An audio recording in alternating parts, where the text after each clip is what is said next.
An aircraft crash between a medical helicopter and a small plane leaves 2 dead. If you have a mental illness that's not in the system, it's pretty easy to walk into a gun store like this, fill out a form, and walk out with a gun. And that's what has people concerned. Big part of raising the bar for the Forbes Center is to continue increasing ticket sales so they can fill every seat in this theater for every performance. Well, if you take a look, 1, 2, 3, 4, 5 drums of diesel fuel, and they're already bringing in extra containers to help collect the fuel. So farmers bring in fresh squash like this straight to the restaurant, where it's made into a delicious local meal for customers to enjoy. So the women in this course learn the laws and basics of handling a gun to actually going out to the range and learning how to properly shoot.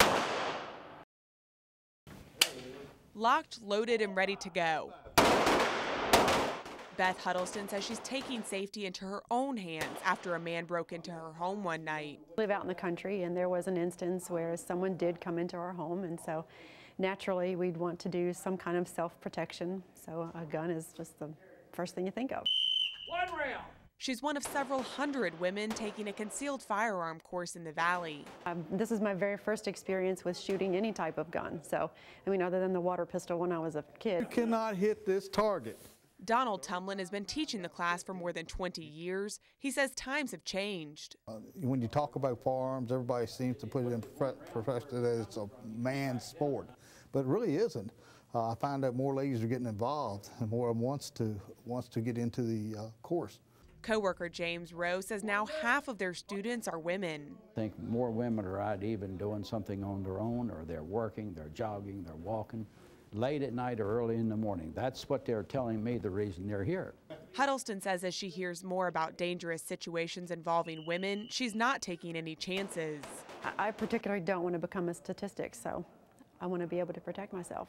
And if she was ever put in one of those situations again, she says she can handle it. Of course, your nerves are going to be going crazy probably at that very moment, but at least I'll have some kind of information and knowledge to fall back on, so I don't think I'll be totally caught off guard. In Harrisonburg, McKinsey Harris, WHSV News 3. For a couple of years, I was partying constantly. Ernie Maffa is 53 years old and started doing drugs when he was just 16. I had injuries, and I started taking painkillers, and I started drinking. And I was just walking around the haze. I was like, you know, I was on cloud nine. It's a wonder I'm still here. He says the drug scene in rural West Virginia has become an epidemic. It's really bad. It's really bad.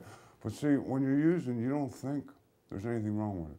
So heroin has hit our area really hard. Moorfield Police Chief Stephen Reckert says they've made more than 40 drug arrests in the past few months, and 90% of crimes they deal with are drug-related. I would just keep arresting them. They would keep reoffending, and I would keep arresting, and we keep reoffending. It's just a vicious cycle. He says part of the increase is because of people moving into the area, bringing that culture with them. Plus, drugs are being easier to be made. For instance, these shake and bake meth labs and things of that nature. They're so much easier to be purchased. Everything is just easier gotten now than before. Maffa's been clean for 19 months now and says he hopes others have a chance to do the same. Something has to be done. But it's going to take the people to change it. It's going to take the people that are addicted. They need the help. They need programs to help them. In Hampshire County, McKinsey Harris, WHSV News 3. Harrisonburg police officer Sean Morris and K9 Nikki have worked side by side the past 7 years, keeping our community safe. Badge will be coming off, and hopefully we'll be put in the police department, or we'll be putting my house on the wall. Nikki's become not only a part of the police department's family, but also a part of Morris's family. Just our rapport we've had the last 7 years. He's just like having your son with you everywhere you go, or daughter. So it's going to be different. Nikki's patrol schedule is 4 p.m. to 4 a.m., and he's out doing what he does best, searching for illegal narcotics. And his track record can even rival that of some officers. In his career, Nikki worked to detect and seize 125 grams of heroin, nearly 1,200 grams of meth, more than 10,000 grams of marijuana, 437 grams of cocaine, as well as ecstasy, with a grand street value total of nearly $327,000. Morris says Nikki helps keep the community safe by being proactive in the drug scene, especially at bars. If you're taking down the drugs, it's coming to the bars.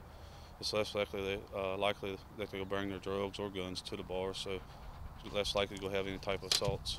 And on Saturday, Nicky will put on his badge one last time and hit the streets. Hopefully the good Lord will look after us another shift and make some good arrests for it. In Harrisonburg, McKinsey Harris, WHSV News 3.